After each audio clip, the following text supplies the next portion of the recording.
The Valve Steam Deck is packed full of crazy cool features inside of it. Many owners will obviously know this, but if you don't own one and are looking into buying one, this is the video for you. These are hidden features that the Steam Deck has that you may not realize it has on first glance, but it does. Let's get into it. The first cool feature of the Steam Deck is if you want, let's say you want to secure your games, you don't want anyone to have access to it, you can actually set up a lock pin. So if you go to your settings and go to security, you can, on system wake, you can do lock pin. And if we just do 11111 again, then if I lock it and then unlock it again, you will see that it has a pin. So then you enter your pin and then it's unlocked. Good way to keep your Steam Deck secure and no one can get into it unless they know the pin. A lot of people don't know this about the Steam Deck, but it is really obvious. You actually have trackpads. These are full-on trackpads that work as a mouse, as a D-pad, basically whatever you want. They can do a lot of different functions. So I usually set this one to be a mouse, and I usually use this one as a button pad to control more functions than what the other buttons can actually do. A lot of games aren't actually compatible with the Steam Deck to begin with, but to make it compatible, you have this whole controller menu, and this allows you to edit your controller layout without actually going into the game.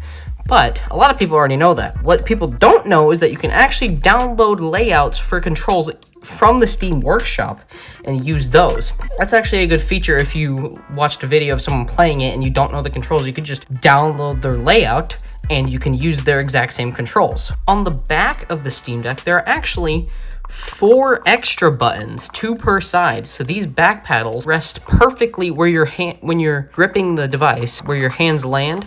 They're perfectly in there, and then you can wire those in the settings to control whatever you'd like. Very useful, as a lot of games have way more functions than normal controllers have buttons for, so that's a super useful feature.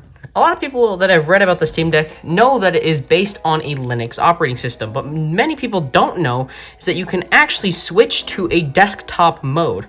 So you go to your power settings and then click switch to desktop, and you actually have a full-on Linux desktop browser. Or not browser, but a Linux desktop, basically. And you can browse the web through here, do whatever you want. Basically, you can do whatever you want to do with Linux. And another killer feature of the Steam Deck is, since it does have Linux, you can actually just plug in a full-on mouse and keyboard and just use it as a regular computer. Look at that. This mouse works. If I open Firefox, this keyboard works. So you can basically just plug in a keyboard and mouse and it'll work, and you can just use a USB hub splitter like this to get more USB ports out of that one USB-C. And another nice app inside of desktop mode is the Discover app, which actually allows you to find things a lot faster than you would normally have to on Linux. Education, games, crap ton of stuff in here. And this is like on top of the already incredible functionality of SteamOS itself. So like Prism Launcher, you could try to run Minecraft on this. There's a lot of different things you can do with all these apps. Speaking of endless possibilities, you can use this as a freaking amazing emulator. So you can basically emulate anything from like the NES to the Nintendo Switch. You can basically do almost anything on the Steam Deck, and you can basically just do it all with EmuDeck, which is super simple. But it also works on Windows, so if you have an ROG Ally, you can do the same process. And there's actually an emulation guide right on the website. So if you want to get into emulation, I think the Steam Deck is probably the device for you. Not sure if you can hear this, but the Steam Deck actually has a lot of haptic functionality. So there's haptics in the trackpad, there's rumble motors in the device, so when you do actions in games, it'll vibrate to simulate that, just like a Nintendo Switch would. But the big advantage with this is that this doesn't actually need the game to be necessarily compatible with it. It just works, which is interesting how it does it, but it just does. Really cool feature is that if you press this button, you can actually go in and see all your performance settings, and you can even change like an overlay. So this is the level 1 overlay, it just shows your FPS, but I can change it to show way more information. Then I can change it to show more information and then even more information. So you can basically get all the data. Another thing that people don't know, this is really great for battery life, is that you can actually change the screen's refresh rate from 60 down to 40, which means that you can run the game at a lower frame rate. So instead of 60 FPS, it could be 40, and it'll still look the same, but you will actually get way more battery life because it doesn't have to run it at 60 FPS. And it looks no less smooth than 60. The only drawback is if it dips below 40, then you notice that more versus 60. But it's a super useful tip to save battery. The Steam Deck OS actually has a lot of hidden shortcuts built into it, but many people don't know what they are. But if you want to check, you can hold down the Steam button, and it'll pop up a list of all the shortcuts. So for example, if I wanted to take a screenshot, I press the Steam button and the right bumper at the same time. That's the command, I'm telling you. That's what it is. It just doesn't work in the desktop mode, I don't think.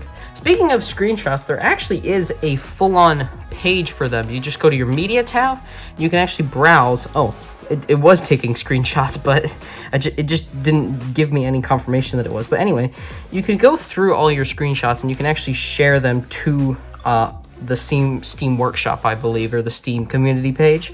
So that's pretty useful that it has all this saved in an easy to access location. These cool boot up animations are actually customizable. If you go into your settings, go down to settings, go down to customization, you can actually change your boot up and wake movie. So if I set it to Saturn, press the power button and turn it back on, it has a different boot up animation, and that'll do it every time you wake or turn on the Steam Deck. Although to make it work when you wake, you have to turn on this little toggle. So I turn that off and then back on. Then it doesn't show the animation, but you can actually have that on. Because most of the games on Steam aren't actually made for the Steam Deck, a lot of them have this little game, or actually every game has this little game info tab. But then if you go down here, Steam Deck compatibility, playable. If you click details, it actually gives you info on what it is. So some of these games will have a check mark, which stands for verified. The I, the little yellow I, stands for it's playable, but it has some issues. For example, if I go to American Truck Simulator, go over to game info, this one is verified and it'll work with no problems. And then there's some games that don't work at all and they say they're unsupported. A lot of games don't work. And then there's also certain games which are untested. And this is like the question mark, which means they haven't tested it to see if it works. Another nice feature is that if you use the Steam Deck for things other than gaming, you can actually link non-Steam applications to the game mode. So I can open Firefox web browser from the game mode right now. See, there we go. I have Firefox linked and it'll just boot me straight into Firefox from the game mode, which means I don't have to go to desktop mode to access Firefox or whatever you want to link in there.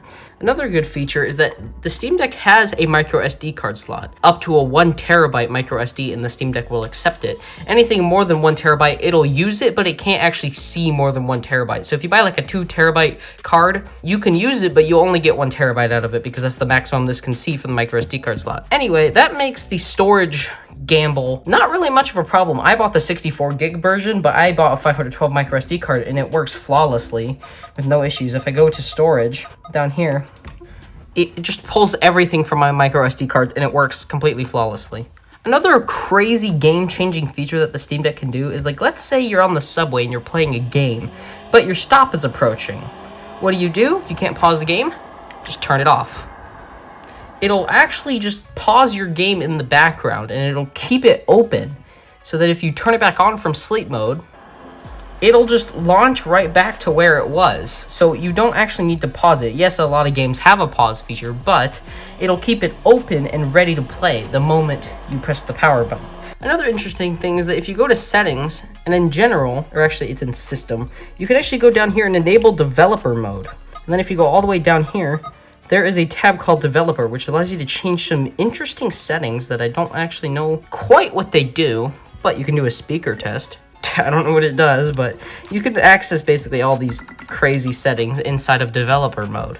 Another huge benefit of the Steam Deck over something like the Nintendo Switch is the cloud save system inside of Steam. Basically, this is fantastic because if I'm playing a game on my computer and I save it, and then I can just jump straight on my Steam Deck and everything is already there via the cloud save, which is something like that a lot of consoles struggle with, honestly. But Steam does it really well, and companies like Nintendo can't, which is frankly crazy, but it's just how it is. Now this one's more related to Steam itself rather than just the Steam Deck.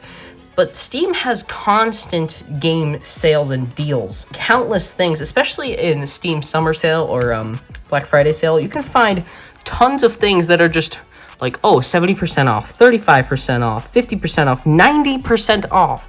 You can just find a bunch of insane deals that you can't find anywhere else. Another good feature of Steam itself, rather than just the Steam Deck, but it is related to the Steam Deck, is the friends and chat system. It actually has a pretty decent chat system and a decent friends system, actually, and it's really easy to access. All you do is just tap here and go friends and chat, and you can just chat with your friends if you just don't want to use Discord or you prefer doing this. Frankly, it works really well, actually, and I think there is actually a voice chat feature. I've never used it.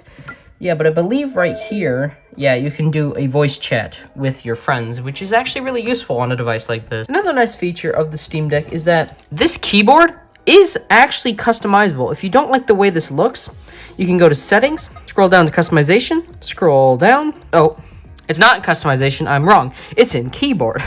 But you can actually switch between the default theme and something like the digital theme. So now if we go back, this is a different keyboard. So the keyboard is actually customizable, which is honestly pretty nice. It adds a good element of personalization to your Steam Deck. And an absolutely life-saving feature is if you go to the notifications tab, you can actually filter what actually gets through and what doesn't. So if you just want when a friend comes online and nothing else, you can do that, and you can actually confirm if it plays a sound or just the pop-up. You can also do flash window when only, when minimize, or never, and then whenever receive a gift, or you can change all of this stuff as far as notifications, which is super good if you're focusing in a game. You can't afford any distractions. And yeah, that's basically all the cool features I've come up with. I'm sure there's probably 1,000 more that I could mention, but I honestly don't know off the top of my head. But I just wanted to thank you guys for all the amazing support I've gotten on my recent videos, specifically the Steam Deck video. I was not expecting it to go as well as it did. 14,000 views was a lot more than I was expecting. I was expecting like maybe 1K, considering I only had like, what? I don't know how many subscribers, but less than 100 for sure. But I was not expecting it, so I'm really happy with the support on my recent videos, and I'm also really happy with the support on my other channels, not just the tech channel. My other channel, Van Sucks at Everything, has actually really taken off as well with my most recent Rivian R1S review. I just wanted to thank you guys for the amazing support on my channels. But yeah, that is the end of the Steam Deck cool features. Hope you guys enjoyed. Leave a like and subscribe. See y'all next time.